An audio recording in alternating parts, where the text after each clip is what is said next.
Some moments split a life in two. For Sally McQuillen, that moment came in January 2016 when her son Christopher, a bright, magnetic, and beautifully wild soul, died in a tragic accident at just 21 years old.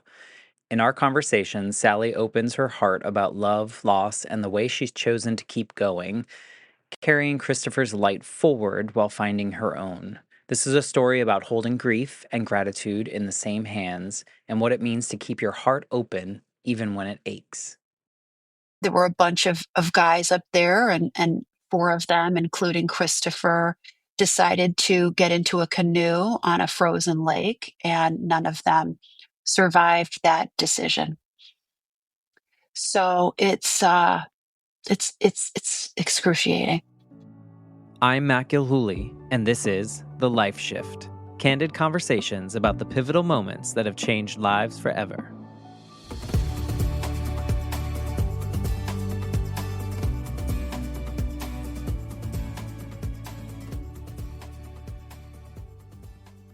Hello, my friends. Welcome to the Life Shift podcast. I am here with Sally. Hello, Sally. Hi, Matt. So good to be with you.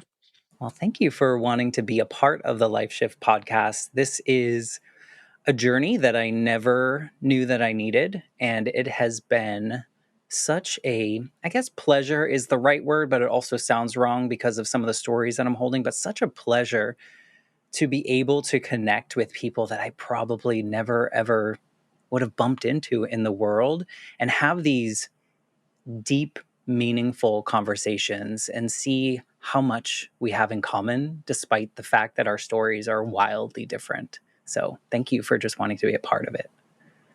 Absolutely. I love that. I'm all about wanting to connect with people's hearts and insides. And, I do that as a therapist and as a mom and as a human. And it really has been a pleasure, even though speaking about grief, to be interviewed and have more intimate, deep conversations with people and get to know them. It's such a gift. Yeah, grief is like one of those things where I think for many of us, we grew up and like we weren't allowed to talk about that, or it was like the family secrets that we keep behind closed doors. We only celebrate the big important things. And for me, the Life Shift podcast really exists because of my own personal experience. When I was 8, I was visiting my father on a vacation, and my mom lived thousands of miles away. I lived with her full time, but I was visiting my dad, and she was going on a trip. And one day after summer school, my dad brought me in his office and he had to tell me that my mom had died in a motorcycle accident. And at that moment in time, because I lived with my mom full time, and now suddenly she was gone, everything that I had ever dreamed of my future, or everything that I thought or imagined that I would be doing, was now no longer possible in that little 8-year-old brain. And now all my safety was gone, and my identity, and all the pieces that came along with it.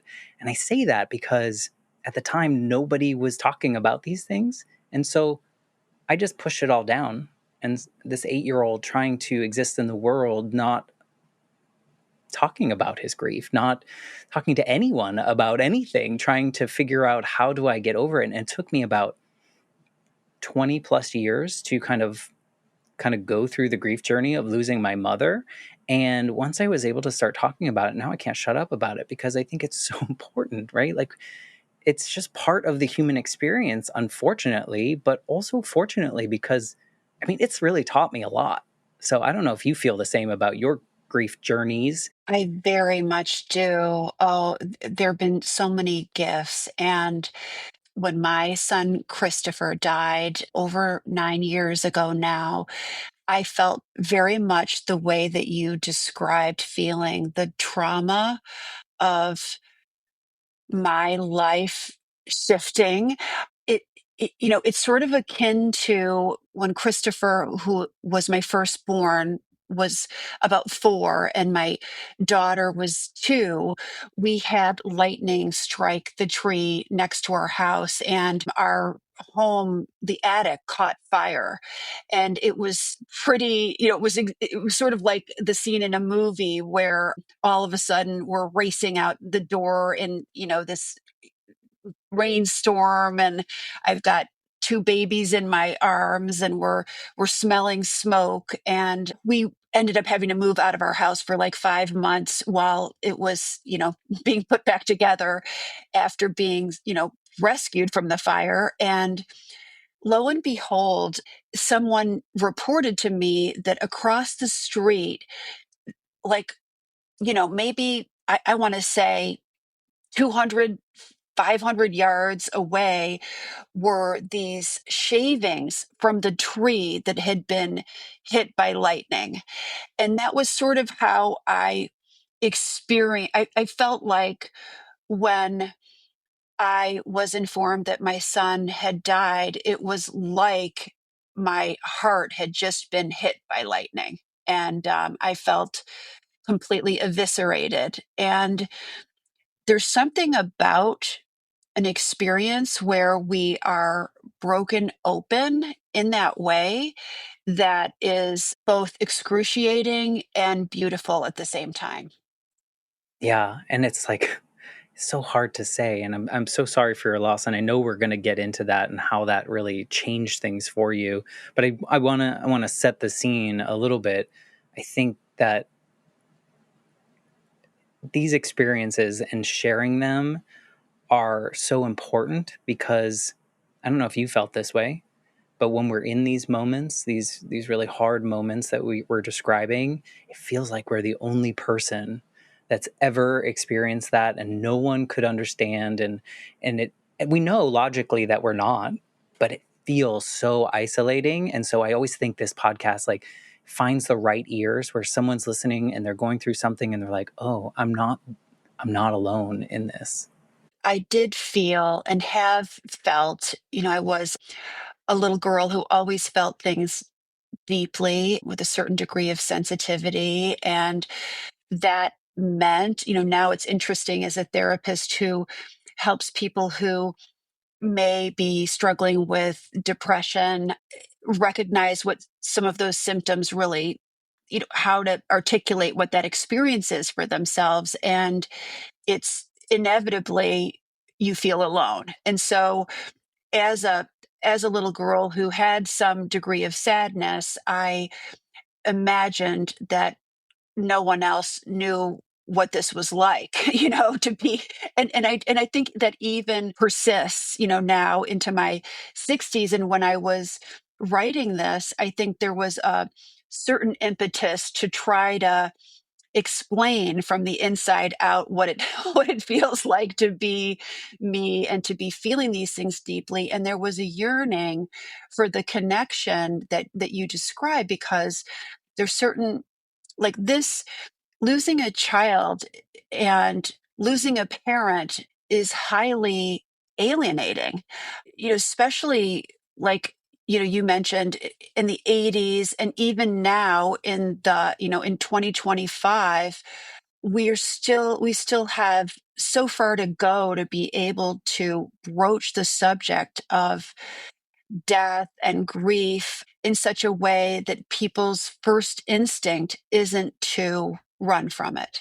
You've kind of hinted at a couple things of 2025 Sally, but if someone to say, who's Sally in 2025, how do you identify? How do you show up in the world? Where to even begin to answer that question, but I feel like right now I'm in this really cool, it's not the twilight chapter, but it's sort of like I'm 62. I put my book, this memoir, Reaching for Beautiful, all about what it's like to have lost and loved and raised a wild child. My middle child, my daughter Caroline, is getting married in a couple of weeks. I'm looking forward to grandparenthood. My youngest, it's really cool. Everything is kind of feeling integrated in my life in a beautiful way. The perspective that I gained from my trauma, from more than one trauma, but certainly from the trauma of losing Christopher, is informing my work. It's giving me purpose. I don't plan on retiring anytime soon. I feel sort of enlivened in this stage of my life when, it otherwise feels like things are wrapping up. I feel like I'm just getting started. Yeah. So maybe you can, and however you want to do this, paint the picture of the Sally before whichever kind of life shift moment you want to talk about. I know you've mentioned Christopher.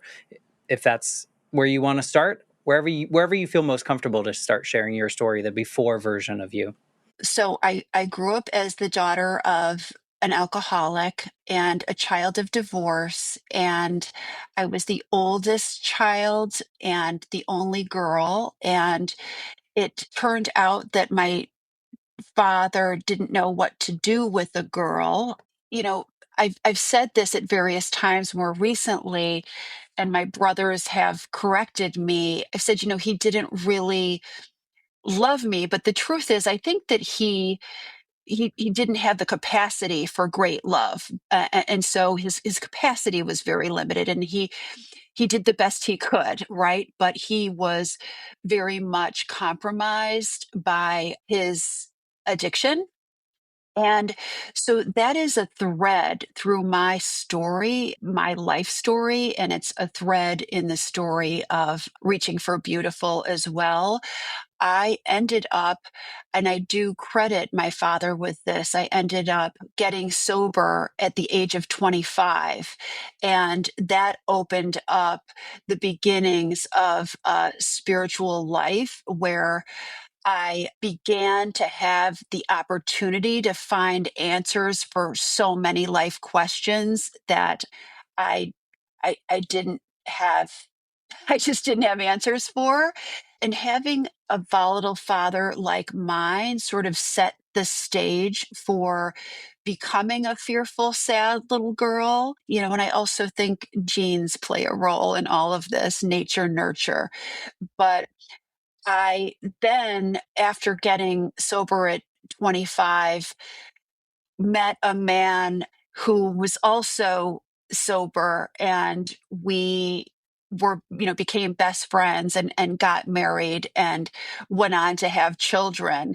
And that was about the time that I decided to, because I was getting like this introduction to a life that was more service oriented, I decided I wanted to leave the marketing world behind and reinvent myself as a therapist. And I remember going to social work school and hearing about nature and nurture and thinking that when we had children, we would just nurture the heck out of them such so that they would not inherit any predisposition to alcoholism.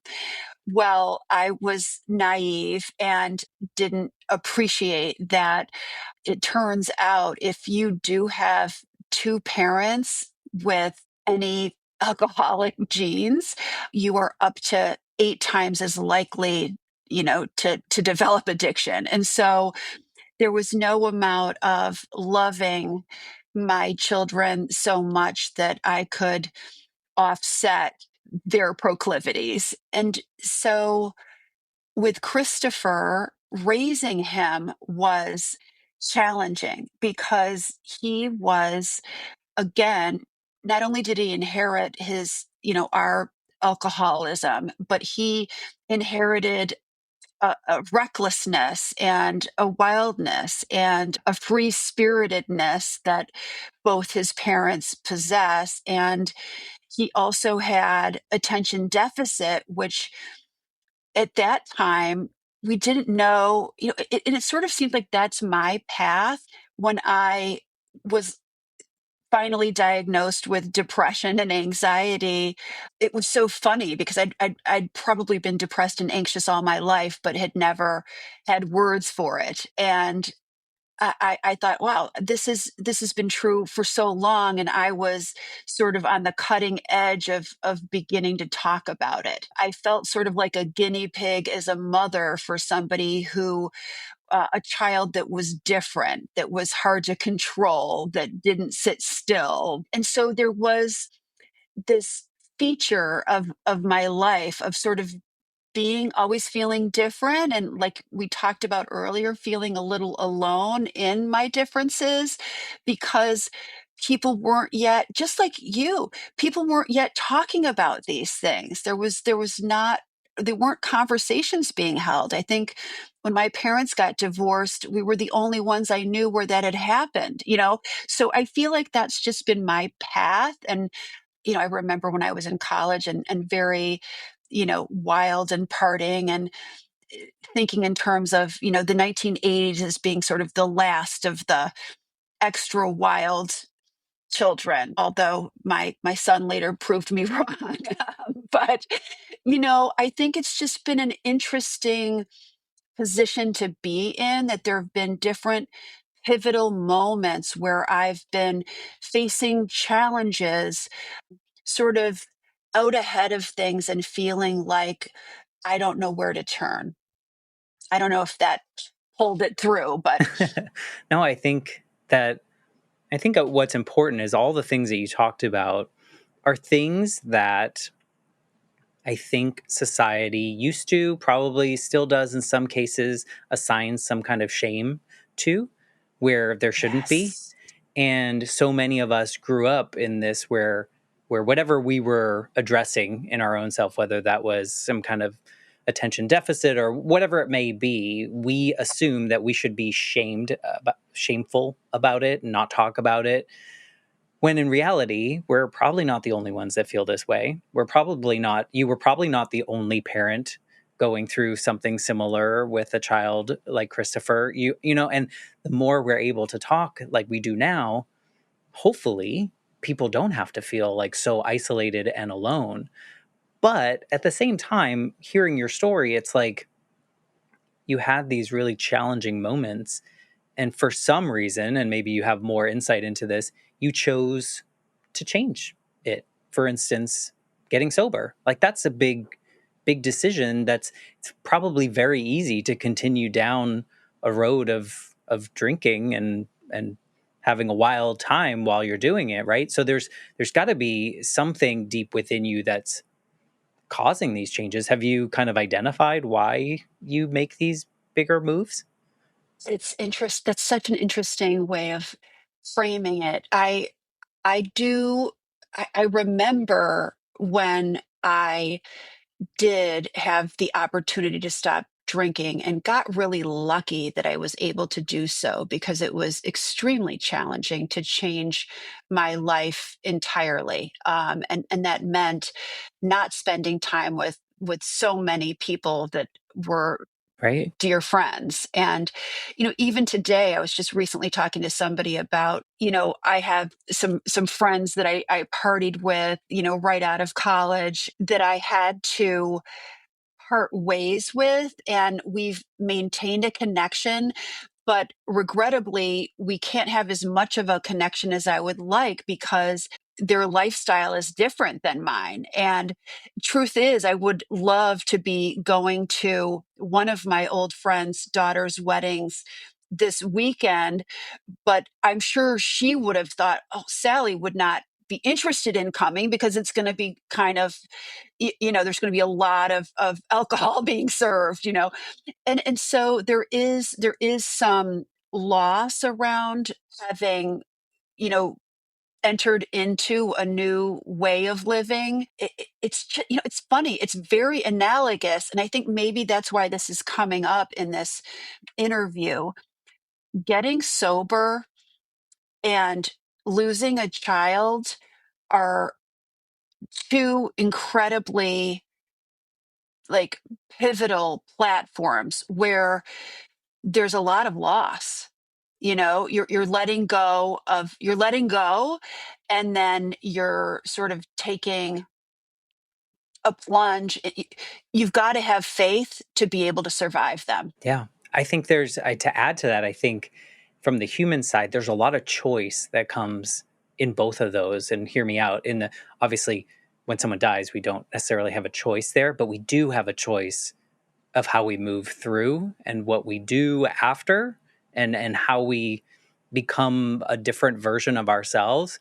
There's so much opportunity for us to lose ourselves. It's so much easier to just turn into a bump on a log and do nothing. Like it's so much easier to feed Yes. into the hard parts. It's probably so much easier to stay drinking and party with your friends versus saying, hey guys, we really can't associate anymore until I get my life into a place that I want. Those are so hard. It's so easy to do the other thing. So like kudos to you for moving through hard situations. I mean, that takes something. Thank you so much. And at 25, that was a different kind of hard. You know what Yeah. I mean? Like now it's a hard that I could look back at and think, well, that wasn't, so bad, relative to other hard things. Yeah. But it was a big turning point. And I think had it not been for what I got in the way of gifts as a result of it, making that life change, I I don't think I'd have had the capacity to be deliberate in the choices that I've tried to make since Christopher went to heaven.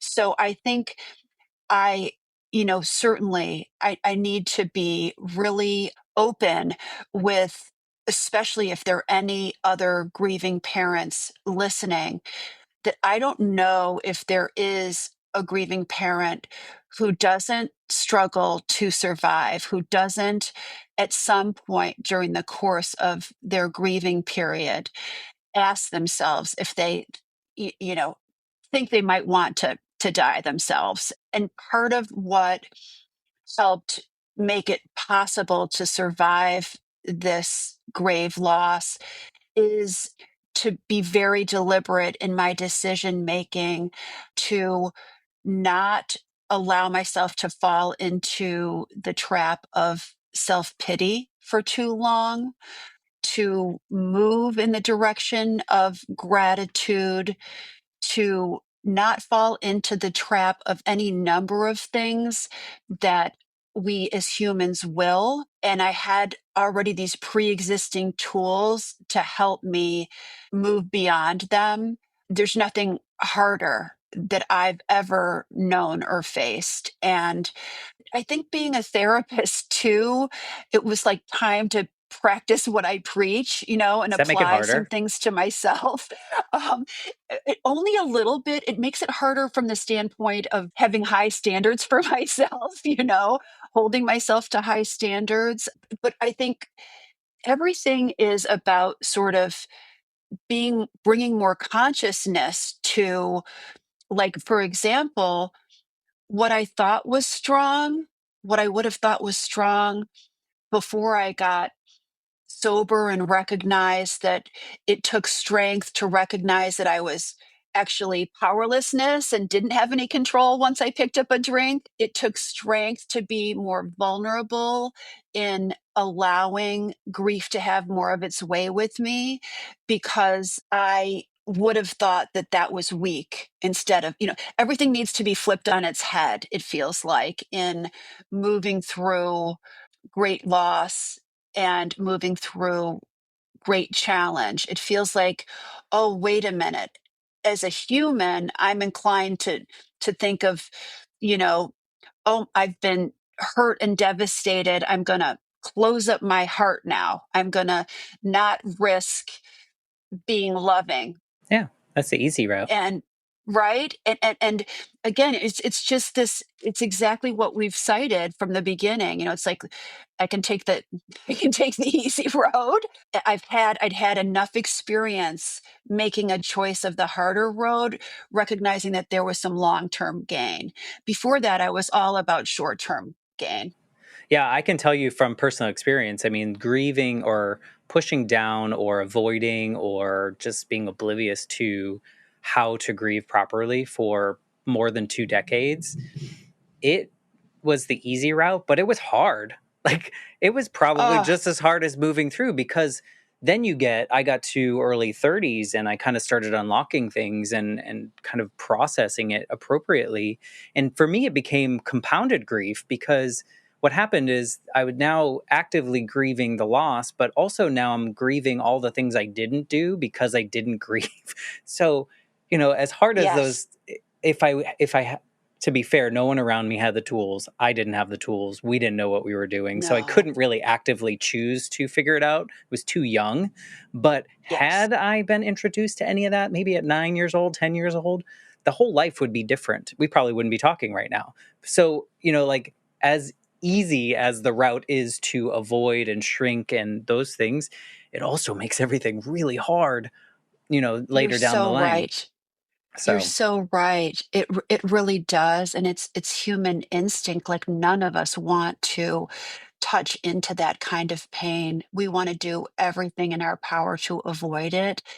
but either And way, it's hard, right? So it's either hard with the either big way, decision or, right? and being really intentional and all that, or you wait so long that it's just as hard, So it's like, may as well do the right thing now. So I kudos to you for making that big decision, making changes. Sounds like you found some spirituality elements to it. I mean, lead us closer to when you lost Christopher. Like how were you then, and then after the loss, like what did that look like for you? Raising him, I was admittedly consumed with a lot of fear. I had and still do have the biggest crush on this human. My son, objectively was gorgeous, charming, just like I always try to sort of like a meteor. I try to capture, his spirit in reaching for beautiful, and because if nothing else, when people do read the memoir, I want them to have, a taste for, of what he, what. And I continue to try to embody him because he was so purely in the moment and so sort of innocently loving that I want to kind of return to that. Can I ask you, when you reflect on this meteor of a child that you had, did you know that in the moment? Did you feel that in the moment? Or is this more of a reflection on and realizing what a meteor he was in your life? I think I felt it in the moment. I think on some subconscious level, I intuitively thought, I don't, it's sort of like this is too good to be true kind of a feeling. It really, the love that I had for him was almost too good to last, and yet it's going to last into to eternity. But I think that I was also simultaneously fearful because I never loved anything more until that moment, sorry to my husband, but something about, my child, the depth of love for each of my children is just beyond words. But he was, also extremely challenging and difficult and defiant and, So the fear comes almost in like not protecting, not being able to protect him from everything. absolutely. Absolutely. From the get-go, he couldn't easily be soothed. He was colicky. He was running by 9 months old. He was in the emergency room because I took my eye off him to tend to his baby sister. He wanted relentlessly to be wherever his friends were. He was extremely social. So before he ever picked up a drink, I I could see the writing on the wall, and it just sort of pumped fear through my veins because I have always been sort of hard on myself. And I thought, okay, to be a good mom, I've got to rein him in. And, ironically, he couldn't be reined in. I did make some decisions that were good ones so that, he very quickly, as soon as he started experimenting with alcohol and drugs, it wasn't long before he started to, have some consequences. He struggled in school. So by 16, we, had to sacrifice having him home. And we had the privilege of being able to afford to get him treated, but we were without him for a long period of time. I mean, of course, we were visiting him. We sent him to a wilderness program and we sent him to a therapeutic boarding school, and he got clean and sober. And we had 3 sacred years during which we could, deepen our connection. And then at the point when he wanted to, because much like his mother, and much like I think probably most of humankind, we do feel shame if we feel like we're different in any way, instead of celebrating our differences. And he wanted to go off to college like his peers and be able to party again, and hoped that maybe, having been sober, he'd be able to pull it off. Even when he was sober, he had a near death. He had two, or maybe more. I think he had 3 near-death experiences even before we lost him at 21 in an accident. And at that time, he'd been in college. He was having an amazing time, but he was, partying heavily, and as were all of his friends, because that's what you do when you're in a fraternity and in a college environment. He and 3 boys were up at a friend's lake house over their holiday break in January of 2016. And there were a bunch of guys up there, and 4 of them, including Christopher, decided to get into a canoe on a frozen lake, and none of them survived that decision. So it's excruciating, Yeah. you know. Yeah. I mean, I'm so sorry for your loss. You Thank you. do light up when you talk about him, and you can see it. And it's excuse me for this comparison, because it's not meant in any kind of negative way. But last year I lost the first dog that I've ever had that's known me through a lot of things. I'm not trying to compare a human to a dog here. But, and this is the reason I asked you the question, if you noticed if he was a meteor during this dog, he was crazy. As I defined him for 14 years, he was just loved everything. Everyone, was running around, would go as fast as he could, would hurt himself because he was going so fast. And I would Yes. just dismiss this as, oh, he's crazy. He's just nuts, And after he died, and I'm sad that I realized this after, but after I died, I realized that he just wanted to get the most out of every moment in life. And as you were describing Christopher, I was thinking of my Mikey, who's, back here in this picture, and thinking of, Mm, like, I wonder how you, like, if you thought that, like, if you noticed in the moment that, like, he was just, like, it sounds like he was trying to, although he had this addiction, also trying to, like, live life as much as possible. Would you agree, or am I way off base? 100%. 100%. No, he was packing everything in. And you're right. There is a certain degree of hindsight, like you had with Mikey, that I have with Christopher, and I've had to, you know, over 9 years to think about it. But even fairly early in my grieving process, it was like, and sometimes people say things, they don't mean to say things that are hurtful. They don't know They're what just to say. they don't know what to say. They're trying to make sense of things, and somebody may have even said to me, he wasn't meant to be here forever. And I think that really is true. But you still don't say it. But right. Like I don't know that I would say that to someone, but I do feel like, that yes, this someone asked me in a podcast recently, even in an interview, said, "Do you feel like this was written?" And as I've sort of endeavored to make meaning and understand things, and That you'll never really know, truly, right? right, that I'll never really know, sort of grasping at straws.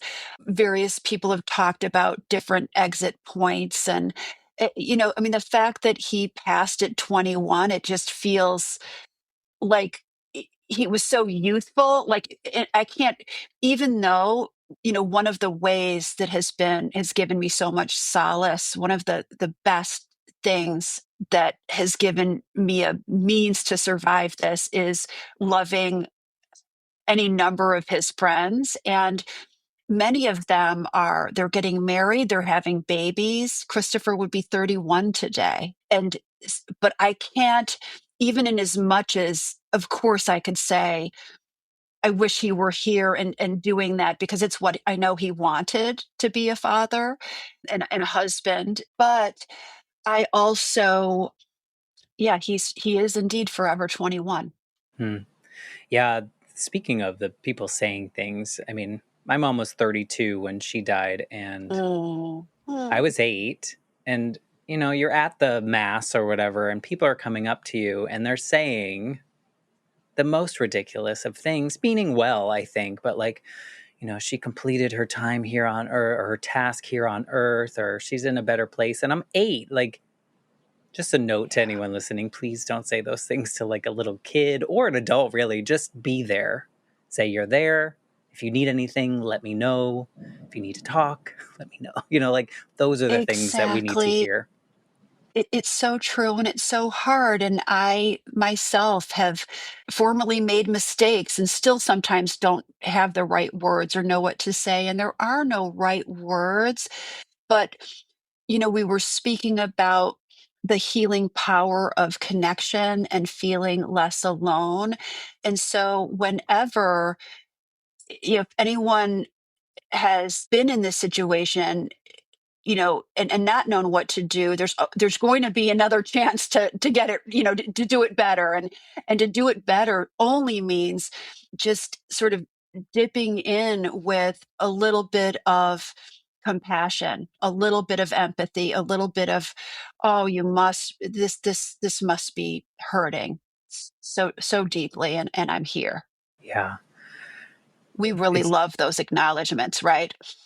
yeah, it's just recognizing or seeing our grief, or, witnessing our grief, I think is really important.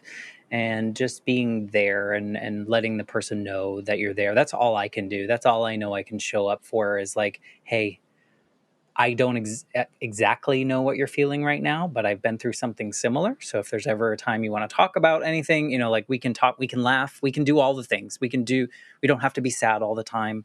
That was something for me. I felt like I always had to be sad whenever I talked about my mom. And it's like, well, no, you're a human. So, like, there are other emotions that can also come through. So if you laugh one day when you're watching a sitcom and it happens to be 2 days after someone died, that's also okay. And like, the permission was so missing in my life, but I'm sure other people have been No, there too. I think that's really, it's interesting that you mentioned that, because I have a quote in the beginning of Reaching for Beautiful from poet Mark Nepo, and it says something like, "Everything is beautiful and I am so sad."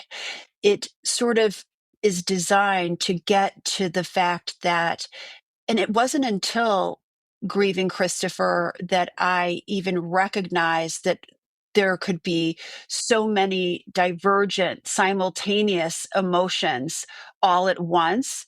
And like that, it was imperative to let them all be present, including moments of, if there could be a moment of joy, that it wasn't disloyal to my child to actually welcome that too. Yeah, that's something it took me a long time to learn that, but it's so important that we can and we should be allowed to show up as full humans, even deep in our grief or whatever thing we're facing.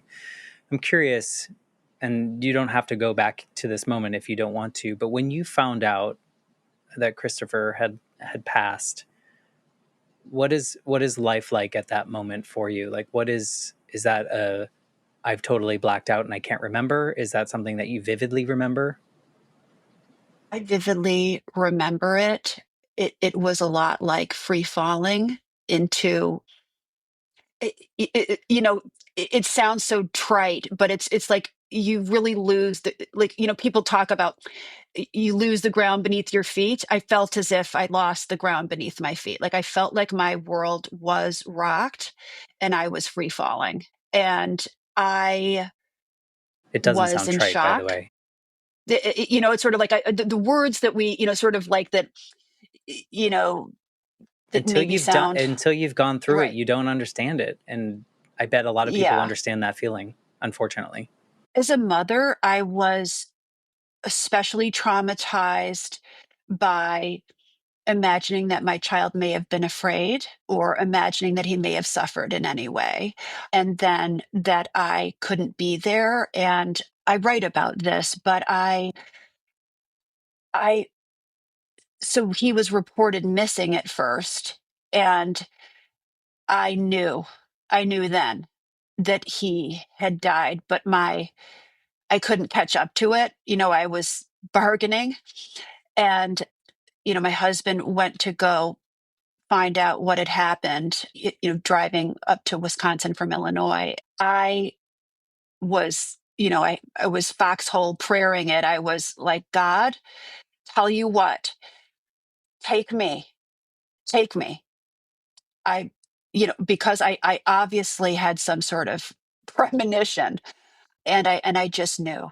I just knew. So I needed to do I am a therapist, so going to I was seeing a therapist at the time. Thankfully, I worked with my therapist and then worked with a specialized therapist who helped me deal with some of that specific trauma around his death itself. And that was EMDR therapy, which you may or may not have heard of, but it's just a more specialized means by which, I've trauma heard, can be lifted. yeah, Yeah. I've had many people on this podcast talk about the breakthrough of EMDR and how it's helped them uncover all sorts of trauma and move through. And yeah, so definitely It's modalities are so important to think about. I think so many people only think about talk therapy, and there's just so many right. modalities that it's just like certain, we don't like all the foods. So, like, you're not going to like all the therapies. Exactly. And at the same time, Matt, I also feel like we need all or as many resources as possible, in any which way we can, because never before was I inclined to feel like I had reason to take care of myself like this. Like I knew I had to. I knew it was essential that, that it was this therapy, that therapy, taking time off work. It was, getting massages. It was being compassionate with myself in a way that I'd never before been, because you know, I could say things like, okay, you should be this or you should be that.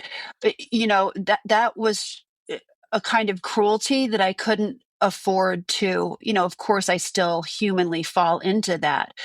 But this is, and I would imagine you feel the same way. But for me, I will be grieving my son for the rest of my life. Now, it took me 7 years to feel like myself again. Mm. Do you feel like yourself or a different version? Well, I think I'm a better version, A better version? actually. Yeah. A different and better? I think so. Yeah. I'd like to think so. Yeah. I would imagine too, and I don't know if this is probably something, if someone's experienced this, like, was it hard to stay showing up for your other children while grieving Christopher? Very much so. And yet I forced myself to do so. And I don't know if I effectively did it. Like I've been able to talk to, my living children a little bit about you know, you try to do things, right? Like I wanted to spare them my grief, right? The one thing I knew I wanted to do for sure was like not have them feel like they had to take care of me, right? And but were they impacted by a mother who's grieving their brother, you better believe it, of course. But I insisted. I remember my youngest, he was 16 and in high school and a lacrosse player. And that week I could barely, I think like the next day I was at his high school talking to the, you know, administration about how to support him. And then within a week, and neither of us probably should have been doing this, but we were doing it. We were off at a lacrosse tournament. I remember being in an airport and I couldn't eat. I could barely see. So that I tried. I Yeah. tried to.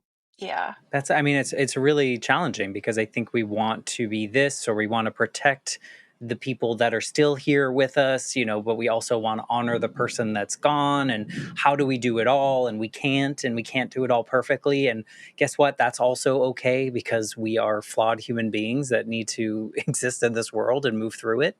So, I mean, kudos to you for Yes, doing like what you did. accepting that, like I continue to try to work on, reminding myself that, that I am only human. And one thing I did recognize is like, no, I'm going to have to resource my children, and everybody processes their grief differently, but I'm not going to be the one to be able to help them with this. It's enough for me just to put my own oxygen mask on. Yeah, no, I love that. And the key, this is me assuming, but like it feels like the key for you is that you knew the power of therapy, and you knew that it was something that you should immediately jump into. Where there are people out there that have experienced these things, have never gone to therapy because their parents said it was X, Y, and Z, and they should never do it because, whatever that trope was for so long.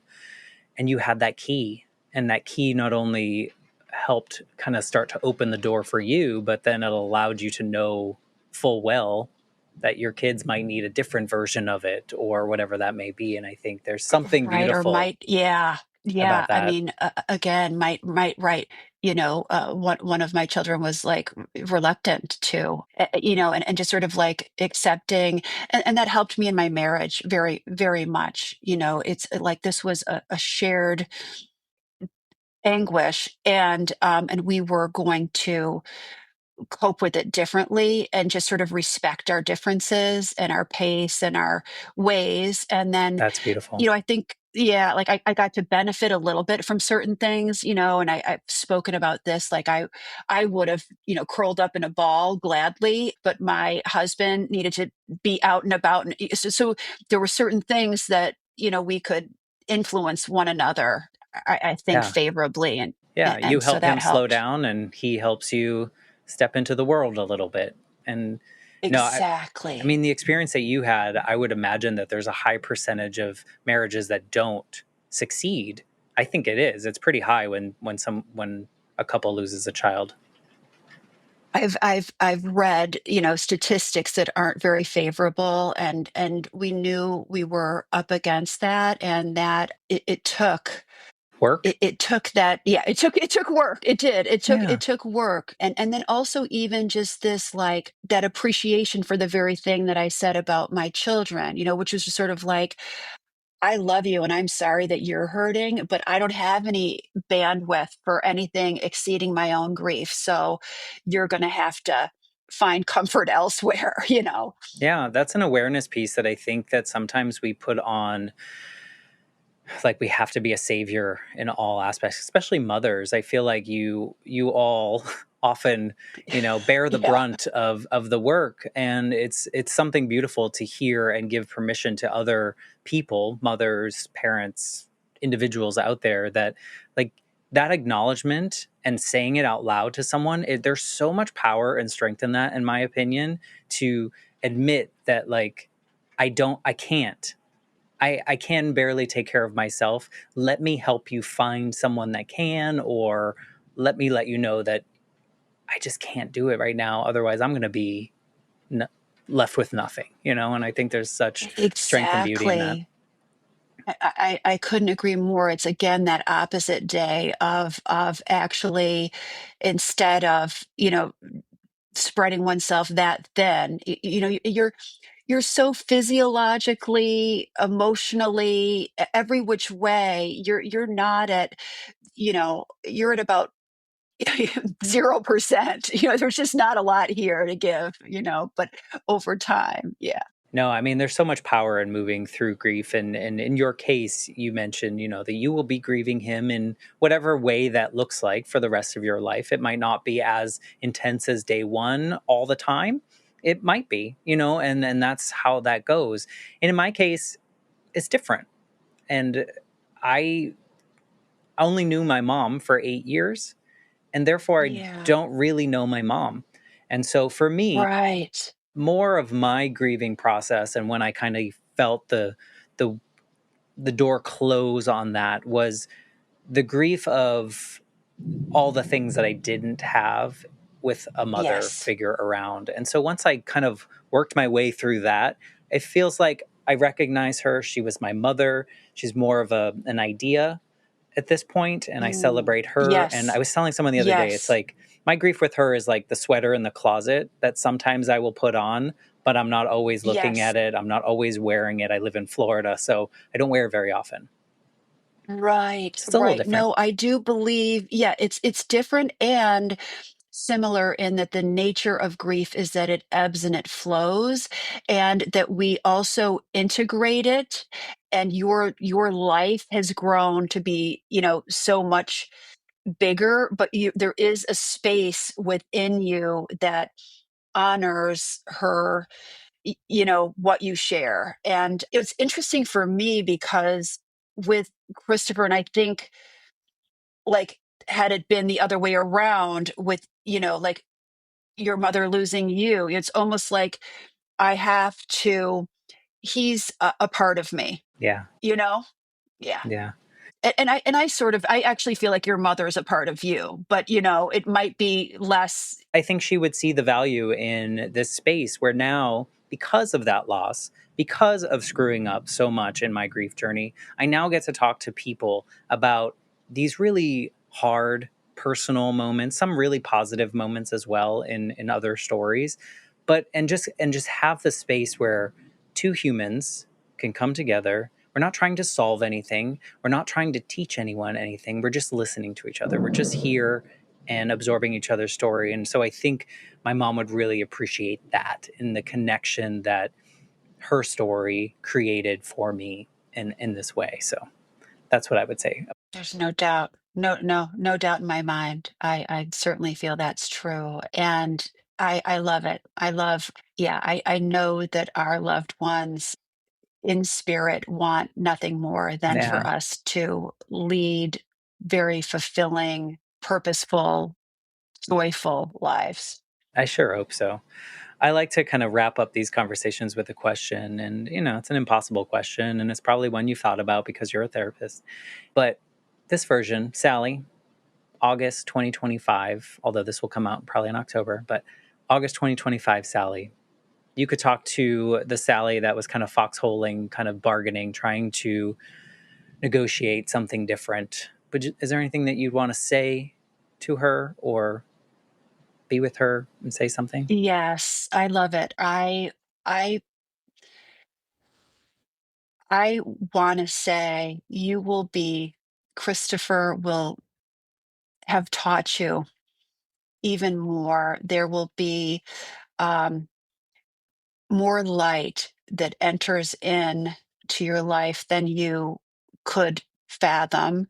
There will be appreciation for the fact that love is the only thing that matters. Keep your heart wide open, even when you want to protect it. And, you know, just really know that there's so much to be grateful for. So much more to do and so many opportunities to share Christopher with the world. I mean, what you're doing now is if people want to like check out your book or learn more about you or connect with you or tell you their story, where's the best way to find you, find all your stuff? I'd love it. They can communicate with me on my website, www.sallymcquillen.com. Reaching for Beautiful. My memoir is available wherever books are sold and via my website. And thank you for your support and connecting.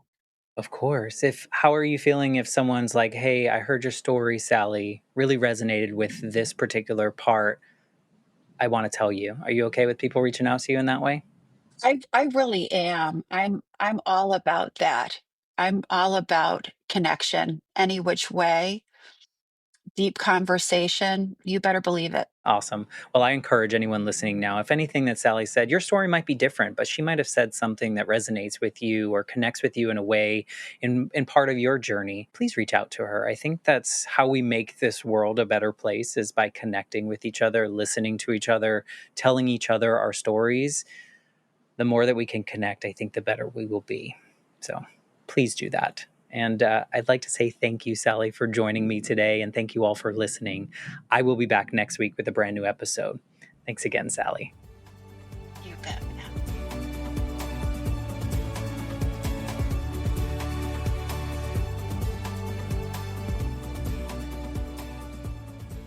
For more information, please visit www.thelifeshiftpodcast.com.